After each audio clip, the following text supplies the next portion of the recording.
Hey there, everybody. It's Mike Yao with Savage Kingdoms Role Playing Game and Fire in the Head Productions. Thought I would do another video. Haven't done one in about a week and a half, 2 weeks or so. So this video is about character creation tips. This is how to create an interesting character background. So it's mostly would be done in the traditional sense of a literary character, not so much a game mechanics thing. Although I'll tie some of that in there as well. So this is more of a traditional way to approach a character if you were writing a character in a novel or something like that. And these tips come into play very often and should come into often in tabletop role playing as well. So I have 10 major things to go over. So hopefully this will help you guys, help people. If anybody needs help with like just coming up with interesting characters, things to consider, things I've learned over the years of doing this stuff as an actor as well as a game designer and gamer, particularly tabletop role playing. So let's start with number one, right? Where we should start. Number one. Number one is concept. So concept. Be clear with your concept, your character concept. Depending on the system, some game systems are class-based, like Dungeons and Dragons, Pathfinder, etc. So that's like a general. The good thing about a class system is that your kind of your main concept. Your choice of race and culture will obviously apply to that, and some other choices as well. But then that's kind of your main thing in most of those game systems. In Savage Kingdoms, my game, we call it callings. Callings are kind of like classes, but they're not as restrictive. In fact, you don't even have to have a calling in Savage Kingdoms. You can build the character kind of the way you want to. If you do have a calling, I've done other videos on this. The difference is you do get some more mechanical benefits, and it does kind of help you with your concept. So, like I said, be clear with your concept. Are you building a sorcerer who has made a pact with a demonic creature or a draconic creature in order to learn his magic or to learn other things? Depending on the system, this is all kind of generic. Uh, is your concept a mercenary warrior, a guy who wants to be a knight? Is a fallen priest? So be very clear with your character concept. Let it read. That will really help you. This is why I put this as number one. These actually kind of go in an order, which I feel they go from interior to exterior ways of developing a character. Is your concept historical based? So if you have trouble coming up with your like a general concept for your character, look at history. Robin Hood, King Arthur, Merlin. I mean, there's a million examples, but that's just a couple of very concise ones right off the top of my head. It doesn't even have to be from the Middle Ages, from medieval times or antiquity or Dark Ages or whatever, which most of these games are set in. Savage Kingdoms being more of a Dark Ages setting. It could be George Washington. Like you're building a medieval fantasy version of George Washington, taking some of the tropes and historical things about him, or maybe even some of the physicality about him. Um, yeah, it could be. So it doesn't necessarily have to be from what one would assume to be the Middle Ages or medieval era or Renaissance era or Dark Ages, etc. Or it could be a literary character. A lot of people do these probably more often. Is your character based on Aragorn or Gandalf? I mean, these Lord of the Rings characters are set really good templates. I mean, it really set the precedence for high fantasy and particularly tabletop role playing, just so much as Robert E. Howard kind of set the precedent for sword and sorcery, which I personally slightly prefer. But is he based on Conan? Is he based on some of the characters from the Conan series? There's some really good, compelling characters in there, and certainly Tolkien's as well, definitely. Um, and it could be from other literary. It doesn't have to be fantasy. It doesn't have to be medieval fantasy. It could be I'm basing a character on Pokemon's personality, or whatever. Um, yeah, so it doesn't have to necessarily have to be. It could be a science fiction character. It could be Blade Runner, and you want to build him for a medieval fantasy setting. Yeah. So, and the last note about concept: make sure it's setting friendly. It's setting friendly. It's friendly to the setting, to the game master setting. Uh, so and I'll touch on this in a little bit and a little bit later on too. But make sure the character, the concept of the character fits the setting, because otherwise you're just pushing against the game app. You're pushing against everything. Remember that character lives in that world. That character was born and bred and raised in that world. So maybe one of the character's traits is he's pushing against society. He doesn't really like his life that much or his culture, but he or she is still couched in that world. So embrace it. Build the character friendly to the setting. pay homage to it, honor the setting. For the most part, you could do some little tweaky things, but yeah, it'll go much easier for you. The game master will love you for it, and you'll just get to much more role playing satisfaction. Number 2, background. Background. All right, so this is your. I also would call it backstory. Remember when you're starting your character, he's probably maybe 20 years old, 30, maybe even older, possibly even younger. But that person has still lived a while, right? So we're not playing the character usually from birth, although that's kind of interesting concept actually. So what happened? Backstory means what happened before the current scenario is occurring, before the camera is on the character.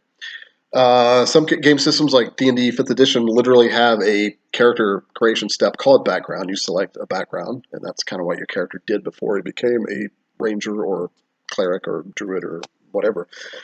Other games are a little more, slightly more detailed and maybe more subtle with backgrounds. Some games don't even really have, it's just up to you. It doesn't really have a mechanical reason, but you still need to do it as the actor, as the role player, to kind of know where you came from. That's going to help you make choices. Our past defines our future and our present, just how it works.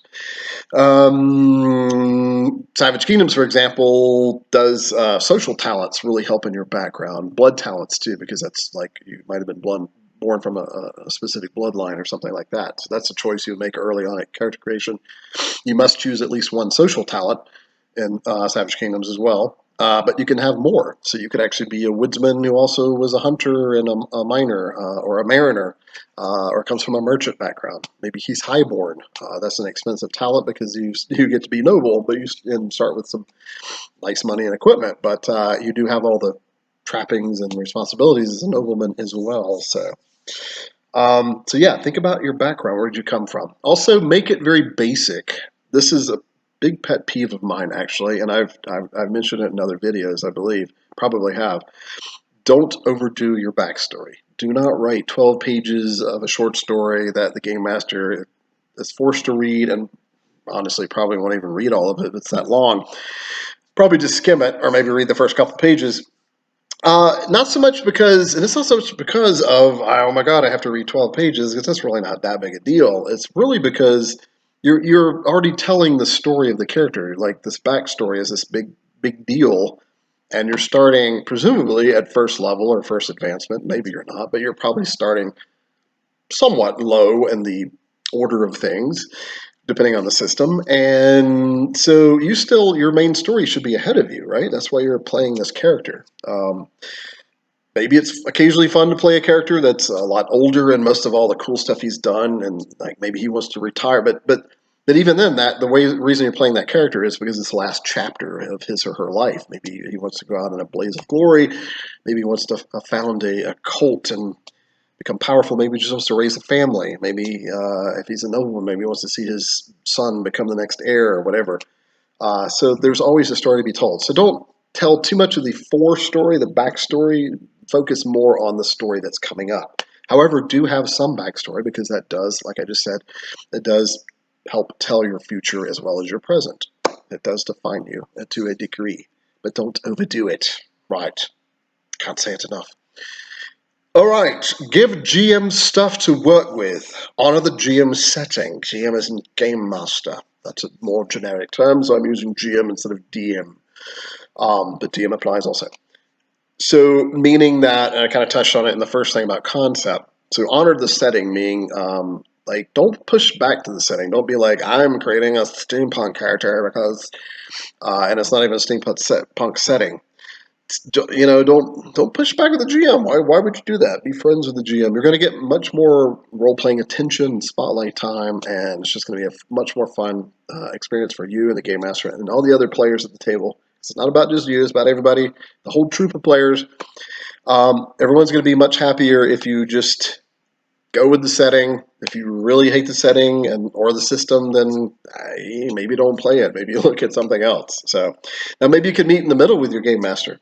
What was my example? Steampunk example that I just used. So you're playing in a setting that's not steampunk; it's more traditional medieval fantasy, and but there's a setting that has Warforged in it. Is it Eberron or Forgotten Realms? Anyway, it's one of those. So they're kind of steampunky, right? But more in, kind of in more fantasy trappings. So that might be a way to do it. Or maybe it's a setting that doesn't really have Warforged. Maybe it's a completely unique setting, or it's not any of those settings that I just mentioned. And maybe you can work with the GM. Like, I really have this cool concept. Is it okay if I maybe try? Does this fit in your world? And that's a question to ask. Is there anywhere in your setting, Mr. or Mrs. Game Master, that this type of concept would fit? So two things about that. A, it's willing that you're showing this cool idea that you have, and B, you're asking the game master in a very polite way that is this part of your world? As if to say, I would like to be a part of it, but I do have this kind of unique thing. Can we work it out and meet in the middle?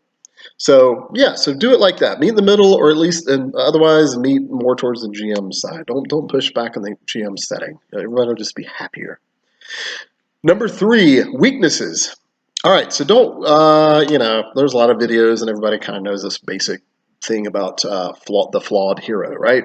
And the reason that's a cliche is because it's just so true. It's just ridiculously true. Nobody I would say, very few people like a hero that has no flaws. Maybe if you're like 6 years old or something. But as we get older and we experience life and we see how people really are, the flawed hero is so much more interesting because that hero has to not only overcome external situations, but has to overcome internal things. In other words, his or her own weaknesses. There's only 3 stories in the world, and most of you have heard this before. I'm in literary class or whatever. It's man versus man, man versus nature, man versus the self. So a flawed hero already has man versus himself built in.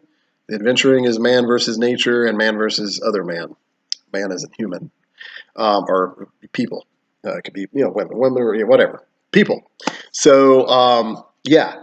So weaknesses are a cool thing. If it's D&D 5th edition, I think there's flaws. They don't really have a big mechanical thing except perhaps earning you inspiration from the DM. But Savage Kingdoms has an actual like a system where you can get bonus points for taking flaws such as addictions, obsessions, oathbound, oathbreaker.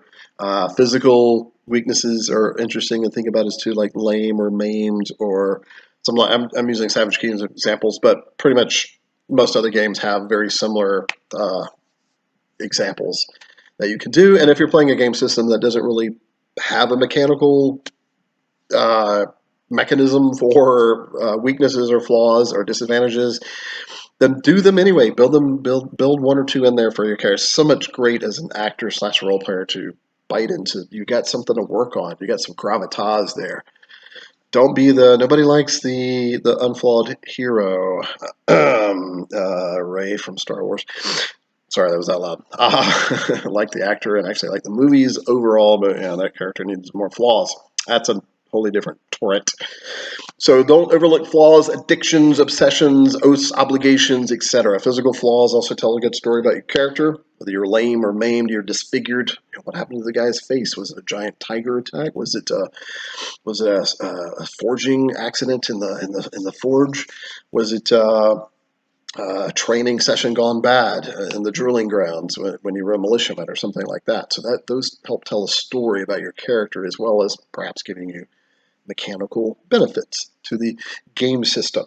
I personally like oaths and obligations a lot because back in the medieval ages and even before, even more so to a degree, honor was a big thing. It was a form of currency. And we still have it in modern days too. People don't like to lie. You want to be known for your sense of honor. We may not call it that as much, but your integrity is probably what we use it. Your reputation is very important, right? You don't be that guy that shows up late all the time or doesn't do what he or she says like half the time. So back then it was even more so because nowadays you can do checks and balances on people more. We have technology and stuff like that. Back then it was more serious because it was harder to keep up with people, right? You had to, and also when you swore an oath back in the day, a lot of people believe the gods heard it. Like it was a big thing, like to break an oath, and that's why Oathbreaker is kind of a big deal weakness in Savage Kingdoms and other systems. So yeah, look at and oaths and obligations also give like the game master cool stuff to work with because he knows that you're obligated to do this, and that can bring up a cool story. I personally, people that have gamed with me, my players know that one of my probably my favorite type of scene or theme in a tabletop role-playing game, or really any story, is the moral dilemma. I love putting characters in moral dilemmas between oaths and stuff because I like to see them rigor their way out of it. No, I want them to be challenged, and it spawns story. I want to see what the choice they make. I like to see that they got something to work with instead of just this normal like, okay, I roll, I have +2 to hit, I kill the goblin. Some deeper stuff, right, to work with. Storytelling stuff. This is what all this is about. We're just telling stories. We're just using dice and game mechanics and stuff. All right, number 4, relationships. Relationships. This is a big thing for all my actor friends. This is a big thing as an actor, and it should be as a tabletop role player as well. Relationships of your character and your scene mates, your castmates, and those you interact with is a big thing.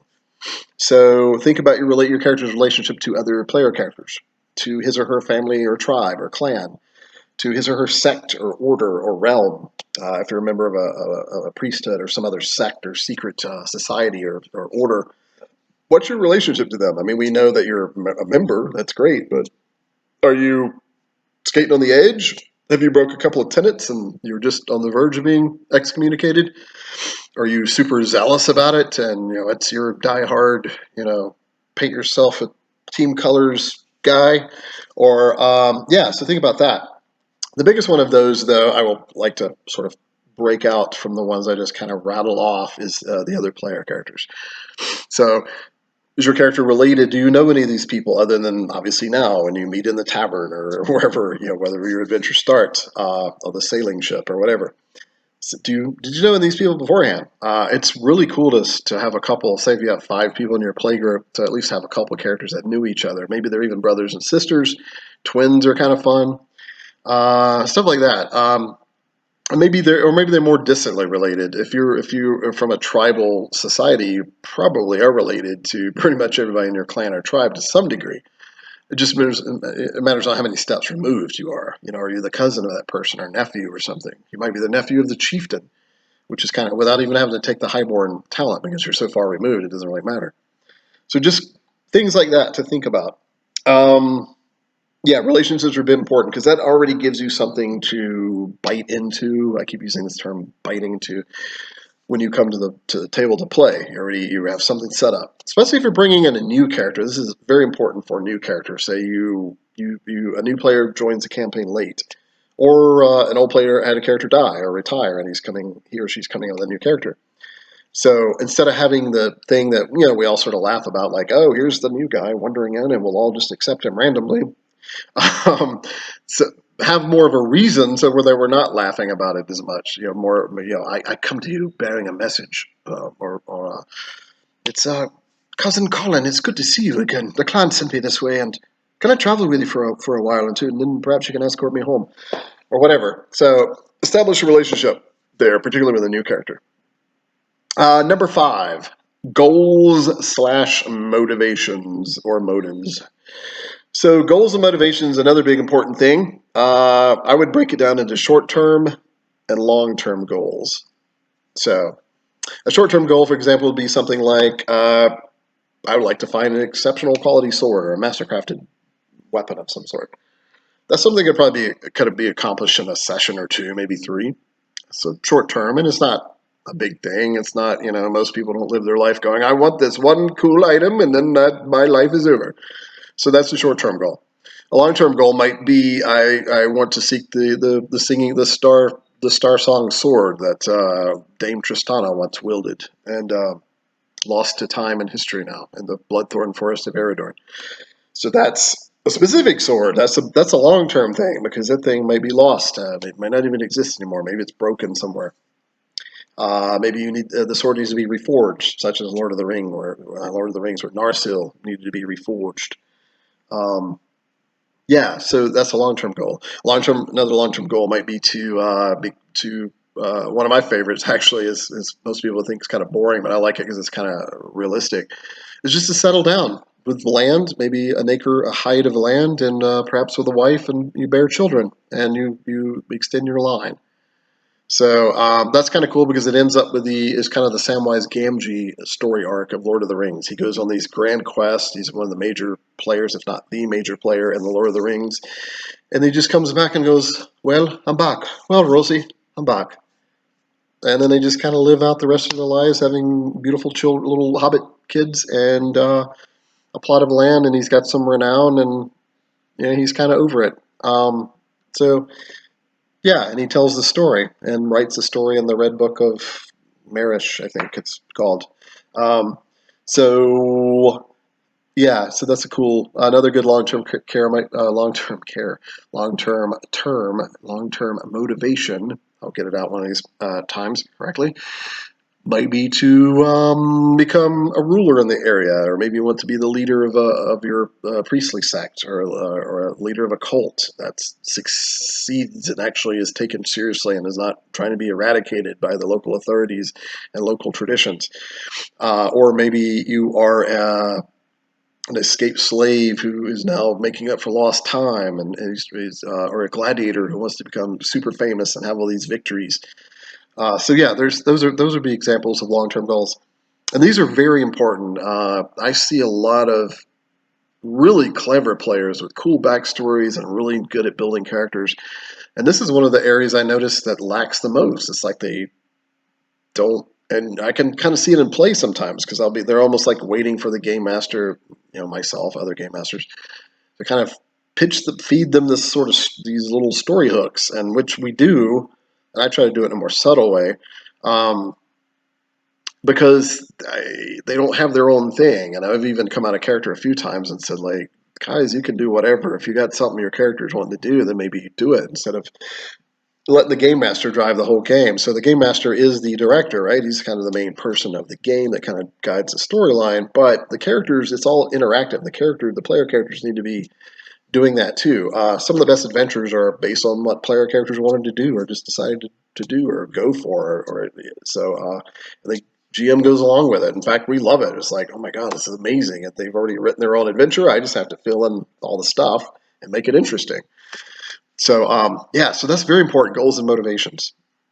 Motivate. Oh, and in that number 5, goals and motivations, have a motivation for adventuring. So being an adventurer is kind of it's always been a weird thing as a tabletop role player. It's very generic, and so it's kind of sometimes gets a snicker or two. It's like, I'm an adventurer.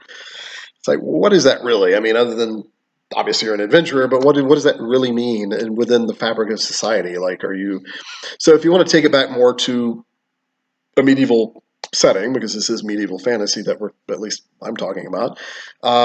If you're taking it back to that, then look at why did people go adventuring? So usually it was a knight who during peacetime who needed some income. So he wasn't fighting in a war, and his skill set was pretty much all martial. So he would hire himself out as a mercenary. Not only knights, other fighting men as well. So that's where the term campaign comes from, by the way. It's more of a military term. So that would be kind of adventure. The mercenary would go off for 3 months to serve in some foreign war, and that was his basically his adventuring. Because he would collect spoils, or might get paid a fee, or both, something like that. Another actual Middle Ages way of adventuring was exploration. That was the age of exploration, right? The whole planet wasn't really documented by that time, so going overseas, going beyond the next mountain range where few have gone before, across the Great River. That was an exploration-based adventure. So explorers were adventurers, mercenaries were adventurers, merchants were adventurers. Plowing trying to carve out another caravan route as a merchant can be adventurous. You might be going through dangerous territory in the Wild West here in the United States. That not that long ago, people were carving out the Santa Fe Trail and these cattle routes and stuff like that, and they were going through hostile Indian, Native American territories, and there were still wolves and bears about, and mountain lions, and there still are, and they're definitely here in the mountains where I live, but even more so back then. So just think about, as an adventurer, what are you really doing that for? And it could also be another good idea is that you're simply or just earning money because you want to have enough to afford a decent life. something like that. That was a kind of a thing back then as well. Um, Love wasn't as big of a motivation to marry as it was for political gain, unless you were like a really low commoner and you didn't really have anything to offer socially speaking. It probably was more about attraction and love or whatever. But so yeah, maybe you're just trying to earn money to do the long term or short term goal that we just talked about. So just think about that sort of stuff. Oh, the last thing about goals and motivations. What's your end game? This is very important. What do you think the character's end game is? You don't have to come up with it immediately, but maybe after 5 to 10 sessions, you may really want to start thinking about it because it might come up sooner than you think. What's your end game? Meaning, what's your retirement scenario? Is it literally traveling until you get killed? Is it literally? And I'm not talking a mechanical thing. Some players do the mechanical thing where it's like, I want to make it to 13th level. I want to be 20th level. It's like, well, that's great, but what's the real goal? What does that mean to the character? So think about like what's your end game as far as did you raise enough money to buy the land and the castle that you wanted and get the knighthood or the citizenship from the Laurentian Empire, or did you come up with a like I said an end game? Did you become the leader of the cult that you started? Was that your end game? To own a tavern and run it. That was your end game for adventuring. All that adventure and is it was all for naught unless you ended up with the inn or tavern that you wanted, or the merchant route that you wanted to kind of hopefully control before others found out about it and bandits started picking it off and stuff like that. So think about your end game as your character. How would you retire if you survive? Number 6, talents, skills, etc. Um, so depending on the game system, that's why I just kind of put etc. So pretty much every game system has a talent system like Savage Kingdoms, and skills is a big thing, and they might be called advantages, class features. So how did you learn those things? And I think most players think about that, like, and I think about that as NPCs too, when I'm making NPCs. But how did you learn that skill or talent? That's a really good question to ask. Like, how did you learn it? But most importantly, what doesn't get asked enough, in my opinion, is why did you learn that skill or talent, etc. Meaning that, so that's great. You're a great blacksmith, but why? Why are you a great blacksmith? Well, I did it a lot. That's great, but what was the motivation for it? Were you the apprentice? Were you like your father was a blacksmith and you kind of were like kind of had to be as the son, as the eldest son or whatever? Or did you choose to be? Or maybe you were enslaved for a year and your master made you work at the forge and you just got good at it. And so maybe you don't even like doing it anymore because it reminds you of being enslaved. So think about why you learned something like that. Why do you know that cool maneuver with your sword or spear? It's cool to think about. It's like, well, the militia captain that I once fought under in my home village taught me this cool maneuver. So that's cool. You now just created a nice little backstory. You now know why you have the tavern. It's in your head, even if it never comes out in play. Even if only you know it, and even the game master doesn't necessarily know it. It's just a fun thing as an actor and role player to have in your back pocket, in your toolbox, as we say. Improvement of talents or skills. What skills and talents are you looking to improve? Any new things? Are you interested in new things? Or are you just going to always kind of focus on the main things? Now, some people, and I actually really like this, a lot of players will do I'm just kind of waiting to see how the campaign goes, and whatever happens the last few sessions is what I kind of improve. And I kind of like that because it's fairly organic. However, we're not really like that in real life. I mean, we kind of are. We obviously adapt and learn from our circumstances, but most of us try to control our circumstances, right? So you have in mind what you want to improve. Like I want to learn that new dance step. I want to learn how to be a better swimmer. I want to learn how to shoot 3-pointers from the 3-point line and hit 60% of the time or whatever. So most people have that in their mind. So maybe your character has that in mind. What's your character really wanting to prove? More what does the character want to learn, not so much what the player wants to learn for the character. Just cool things to think about. Any new things that he or she might want to get into? Ask yourself that as well. Okay, number 7. So we were mostly doing interior things, right, about the character. So now we're going more exterior, more physical, more that sort of thing, the mortal coil, as it were. Physical traits. So your character, how is your character built? What's his height or weight? His or her height or weight? Is he tall? Is he thin? Are they willowy, or they bent over at the, as age bent them over. Maybe they're young and they're bent over because they were born that way. Um, so the physicality of your character tells a story as well. I mean, it's one thing to have on your character sheet, yeah, I'm 6'4", blonde hair, blue eyes, and blah blah. And that's cool, but do you really? Should you really like that? Are you really from the race or culture that would look like that? Think about, again, going back to honoring the GM setting. So make your character look like he probably should, but you can tweak it some. Not everybody looks the same, obviously. And but if you do, we need to know why that happens. It's like, well, my tribe is always we're darker skinned with, but this guy is something else. It's like, well, that's cool, but why? Did you mix in with another tribe? Did you, or maybe you have albinism, something like that. Just kind of cool little things to kind of ask yourself as far as physicality. Um, yeah, and it goes along with hair color and hairstyle. Another cool thing to think about as your character is, I guess, overlooked, is like is your hairstyle. I've even asked people that I thought had detailed characters, and I'm like, what's your facial hair? And they're like, I don't know. And I'm like, well, is it a long beard? Are you not bearded? Do you have a mustache? Or you just have some scruff? Do you have a tattoo, a scar on your face? Do you have a nose piercing? It depends on perhaps the culture you're from. But yeah, so just think about that, because otherwise you think you're just this blurry person, I guess, that nobody really knows precisely what you look like. So, and again, these are minor nitpick details, but they can be important if you put at least a little bit of thought into it. And it doesn't take a whole lot of time or effort. Any scars or tattoos, distinguishing marks, stuff like that. So those are all physical traits. So continuing on in the exterior part of your character is number 8, gear, equipment, clothing, gear/equipment, clothing, etc. So these are the supplies and the armor and the weapons and other traveling gear that you might have. They also tell a story about your character. Um, that's fairly obvious. So someone who's wearing fairly heavy armor and a big axe or a massive sword on his back and a long spear or something is obviously probably a warrior type, but maybe not necessarily. And if not, we probably want to know why you have that stuff, or maybe you as the player need to know that. What's the quality of your cloth? How nicely made is your cloak? That might tell like your social standing or give people a clue towards that. Or is it really worn? Is it brand new style? Is your armor outdated? That's kind of a fun little thing to think about. Um, other what do I have right here? Your horse. I do have a horse. What color is the horse? Do you have a name for it? Do you care?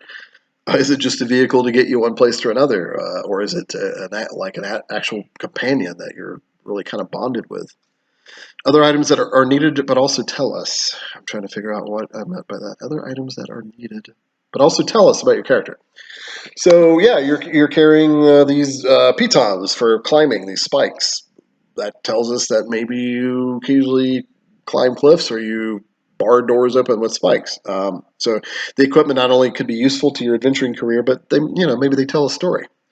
Um, Maybe your sword or spearhead is kind of rusty. That kind of tells us a story there. Either you don't keep up with your stuff very well, maybe you're kind of poor, maybe you looted this item and that's just how it was.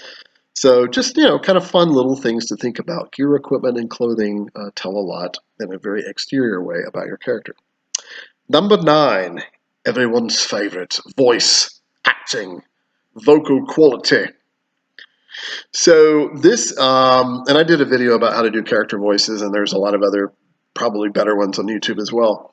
So not to reiterate all of that, but if you could do a character, so a thing in theater and film, so in the acting industry in general, is that unless you can do the accent about 80% convincing, most directors will not want you to do it. So in other words, it has to be pretty spot on, or otherwise, particularly in theater, film, I think people get away with it a little bit more. Otherwise, it's if it's bad, it's very distracting. It pulls focus from the actual performance and the actual story. So to me, in tabletop role-playing game, that's one of the few things that deviates from theater, in my opinion. I think everybody should try to do at least some kind of character voice, as long as it's not super annoying and ridiculous. And it doesn't necessarily have to be a dialect or accent. It can just be a manner of speaking. Maybe you just speak slowly and low like this. or maybe you speak very high, something different from your character. Or maybe you're very excited and talking all the time about traveling on the trail, and oh my god, these guys came, these ravens flew up everyone, they stole over food, and the horses were there, and then suddenly went down this other path, and then they're like the sun came up, and then that was really annoying. But the point is, like, changing your speech pattern could be a thing, other than doing an accent or something like that. Or whatever. So if you can do whatever accent, and in Savage Kingdom, certain accents are attached to certain cultures. So from Taikanara, you're probably not speaking like this. Um, so, but that tells a story about your character A, and B, it's as an actor. Once you start doing an accent in the way the character speaks, it brings out more of the character. You're like, oh, that's cool. That guy sounds like that. I didn't even know. It's coming out of your own face, and you didn't even really realize it. And it might open up other things. It's like, oh, well, that's cool that he talks slow, because maybe that poison that didn't kill him a few years ago, like, made him something happened to his head or something. Anyway, it might open up more exploration for your character, is what I'm trying to say. Uh, is your character fluent with the language that he speaks?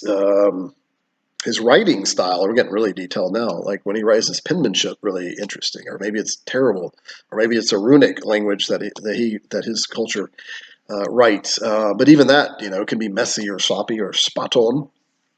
From a culture that writing is forbidden or is very rare, and only a certain social group can do it, such as like the Druidic Order, or some of the rune masters of the Northern Lands. So something to think about.